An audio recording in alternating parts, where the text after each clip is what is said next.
हमारा YouTube channel आप जरूर सब्सक्राइब करें, जिसका नाम है आनंद पिंपलकर्स आनंदी वास्तु। हमारे वीडियोस लाइक कीजिए, शेयर कीजिए, बेल आइकॉन क्लिक कीजिए। नमस्कार, मैं रचना। आनंदी वास्तु इस कार्यक्रम में आप सबका दिल से स्वागत है। आज हम मिलेंगे वास्तु विशेषज्ञ ज्योतिर्विद आनंद पिंपलकर जी से। सर, आपका स्वागत। नमस्कार। बहुत सारे लोगों के सवाल हमारे पास आ रहे हैं, बहुत सारे लोग सवाल पूछ भी रहे हैं, जिनके जवाब तो आप दे ही रहे हो, लेकिन यहाँ बहुत सारी चीजें मुझे नजर आ रही है। मुझे लगता है कि मैं ही आपसे पूछूं कि ये क्या है। यह आरती है, आपने देखा तो ये नागारती है। हमारी रोज की पूजा में नागों की फनों से युक्त की गई आरती। ये नाग कृपा प्राप्ति के लिए और घर में धन वैभव प्राप्ति के लिए उपयुक्त है, इसलिए घर की पूजा में नागारती रखना जरूरी है। इसके अलावा यहाँ एक नाग कड़ी भी है, मतलब घर के मुख्य दरवाजे पर आपको ये नाग कड़ी लगानी है। यहाँ लगाने के लिए है, मतलब हम देखते हैं ना, बजाकर कोई आता है तो ये नाग कड़ी है कि जो आपके घर का रक्षण करेगी। इस पर कीर्ति मुख है, इस पर 2 राजहंस है और ये नागमणि वाला नाग है, मतलब आपके घर का दुष्ट वासनाओं से संरक्षण करना और घर में अच्छी चीजें आए, इसलिए इस कड़ी का उपयोग है। अगर आप सिंह राशि के हैं तो ये सिंह कड़ी है, इसे भी आप दरवाजे पर लगाकर उसे बजाकर घर में आ सकते हो।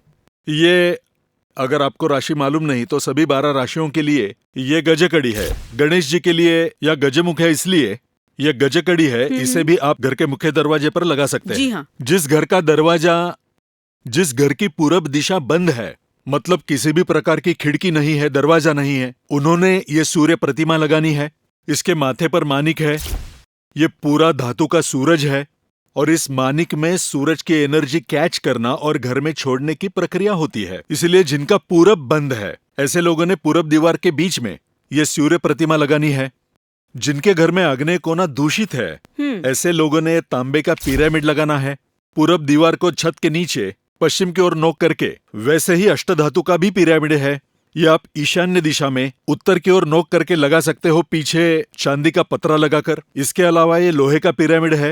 ये जो लोहे का पिरामिड है वो आप नैऋत्य दिशा का दोष नष्ट करने के लिए उत्तर की ओर मुंह करके नैऋत्य की तरफ लगा सकते हैं। लगाने के लिए होल दिए है। इसके अलावा पढ़ाई में बच्चों का कंसंट्रेशन नहीं होता। बच्चों की पढ़ाई उन्होंने उत्तर की ओर या ईशान्य की ओर मुंह करके या पूरब की ओर मुंह करके पढ़ना चाहिए, और पढ़ाई में मन नहीं लगता तो ये क्रिस्टल बॉल उन्होंने अगर उनके सिर पर लटका कर रखा तो उसका अच्छा परिणाम मिलता है। रोज के जीवन में बहुत सारी समस्याएं होती है, उन्हें सुलझाने के लिए एक ई प्लेसिबो इफेक्ट मिलना जरूरी है। उसके लिए ये समस्या नाशक टेम्बा है। इसमें जो आप रुमाल इस्तेमाल करते हो रोज, उस रुमाल की बाती करके इसमें रॉकेल या किसी प्रकार का तेल, सरसों का तेल इसमें डालकर, यहाँ देखो, यहाँ बाती के लिए जगह है, इसमें से वो बात, ये टेम्बा रोज पूरब की ओर मुंह करके रखना है और रोज जलाना है। बाती जितनी जलेगी, खत्म हुई तो बंद, दूसरे दिन फिर से जलाना है। जैसे बाती जलेगी समस्या जलेगी। इस प्रकार शास्त्राधारित तो इस प्रकार की चीजें बताई गई है। यहाँ कुछ ईंटें हम देख रहे हैं, ये 9 प्रकार की ईंटें हैं और इन ईंटों में बहुत सारी चीजें भरी हुई है। अब ये पश्चिम दिशा की ईंट है। पश्चिम की ईंट में पश्चिम की दिशा को समरांगन सूत्रधार में बताई गई चीजें, वो सभी चीजें इस ईंट में भरी है। इसे पश्चिम दिशा में निक्षेपित करनी है। ऐसे कुल 10 ईंटें हैं। ओहो, 10 दिशाओं की 10 ईंटें हैं, तो उस जगह लगाना जरूरी है। यहाँ ये बॉम्ब सदृश चीज दिखती है, ये आपकी जमीन के अच्छाई के लिए है। जमीन के नीचे स्ट्रेस जो होता है, उस स्ट्रेस को नष्ट करने के लिए ये पिरामिड का बॉक्स उपयोग में आता है। ये अष्टधातु का है। लोहे का भी होता है पिरामिड का बॉक्स, जिसमें कोयला, लोहा होता है या लोह चुंबक होता है। तांबे का पिरामिड हो तो उसमें अर्थिंग का मटेरियल भी होता है। इस तरह ये पिरामिड होते हैं। सर, अभी आपने बताया कि वो बम सदृश है, लेकिन मेरे हाथ में क्या है? ये ब्लैक तुरमुलिन है। आपके जीवन में या हर रोज के जीवन में हम कहते हैं कि नजर लगती है। नजर लगती है तो क्या होता है, नेगेटिविटी आपकी तरफ आती है। उसी प्रकार वो घर की तरफ भी अट्रैक्ट होती है, तो उस नेगेटिविटी को नष्ट करने का काम ये ब्लैक तुरमुलिन करता है। बराबर। ये रेकी में उपयोग में आता है।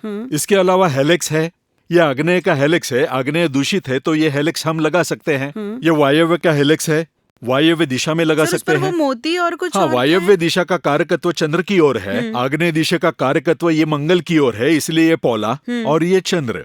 उसी के साथ हम यहाँ मरगज गणेश जी देखते हैं। ये गणेश जी विद्या अभ्यास के लिए, बुद्धिवर्धन के लिए, विद्यार्थियों के लिए बहुत उपयुक्त माना गया है। ये एक पारा का शिवलिंग है। इसमें 100% पारा तो नहीं होता, थोड़ा मिक्स होता है, क्योंकि 100% पारा तो तैयार नहीं होता। ये पारा का शिवलिंग है। पारा यानी रुद्र और सच्चे शिव जो पारा के स्वरूप में ही है। इसकी एक बड़ी कहानी है। अच्छा। इसलिए पारा को बहुत महत्व है। इसलिए पारा का शिवलिंग घर के पूजा में रख सकते हैं। एक नई चीज जो मयमतम में बताई गई है, इसमें बहुत सारी वस्तुएं कंपार्टमेंट करके रखी गई है। हमने इसे सील किया है। ये सब शास्त्र ने बताया है, अच्छा। मैंने नहीं। ये आप कहीं से भी खरीद सकते हैं, आप खुद भी बना सकते हो। इसका वजन देखोगे तो आप समझ सकते हो, बाप रे। बहुत वजन है। उसमें कुछ चीजें भरी हुई है। किसी भी प्रकार का वास्तु दोष नष्ट करने के लिए ये शुभ चिन्ह युक्त वस्तुएं इस्तेमाल कर सकते हैं। पिछले कुछ भागों में हमने कहा था कि नैऋत्य कोने में तैखाना हो तो या फिर नैऋत्य कोना बाधित हो तो सुशोभित करने के लिए ये लीड प्लेट उपयोग में आती है। अच्छा। ये लीड प्लेट, इसमें लीड और ब्लैक तिरमुलिन का पत्थर है। इसका वजन कम से कम 2-2.5 किलो का है। देख देख देख देख देख देख देख, ये बात बहुत वजनदार है, मतलब बहुत भारी है। और नैऋत्य कोना ये हमेशा भारी होना चाहिए, इसीलिए उस पर एक विशिष्ट चिन्ह है उसके ऊपर। और ये ब्लैक तिरमुलिन का पत्थर इसमें डाला हुआ है। इसका पत्थर, अच्छा। इसे नैऋत्य कोने में थोड़ी ऊंचाई पर रखना है, या फिर नैऋत्य कोने में जमीन पर रखा तो भी चलेगा। ऐसे बहुत सारे 3000 प्रकार के प्रोडक्ट्स हैं जो मैंने नहीं बनाए, शास्त्रकारों ने बनाए हैं, जो आपके वास्तु के दोष दूर करते हैं और आपके जीवन में आनंद निर्माण करने वाली है। निश्चित ही आपका एक महत्वपूर्ण वाक्य हाँ। है, और वो ये कि कोई भी चीज हमसे हाँ, आप वो मत कहीं से भी लेना। ले सकते हैं, ये कहीं भी मिल जाती है। मैंने जो आपको वस्तुएं दिखाई है वो आप मुझसे खरीद लो इसीलिए नहीं बताई, बल्कि आपको उस वस्तुओं की जानकारी हो। क्योंकि आजकल वास्तु दोष निकालने के नाम पर प्लास्टिक के कुछ पिरामिड हाँ। जो कि पानी पर तैरते हैं और जलाए नहीं जलते, ये सब चीजें वातावरण में एकरूप होने वाली है। लोहे के पिरामिड को जंग लगता है, यानी वो वातावरण से कनेक्ट होता है। ये सब वातावरण से कनेक्ट होने वाली वस्तुएं हैं और कुदरत को बैलेंस करती है। इसलिए कुदरती चीजें कुदरती इस्तेमाल में लाइए। निश्चित प्लास्टिक के पिरामिड लगा के या कोई लकड़ी के डिब्बे लगाकर कुछ नहीं होता। इसीलिए शास्त्र अनुसार कहा गया करना चाहिए। बराबर। सर, अभी कुछ चीजें हमने देखी है। हाँ। अगले भागों में बाकी वस्तुएं भी हम देखेंगे। अभी इन वस्तुओं जरूर के देखेंगे, बारे में जरूर आपने जो देखेंगे। इतनी अच्छी जानकारी दी, इसलिए बहुत बहुत शुक्रिया। फिलहाल के लिए हम यही रुकेंगे, तब तक के लिए नमस्कार। आनंद दीवार।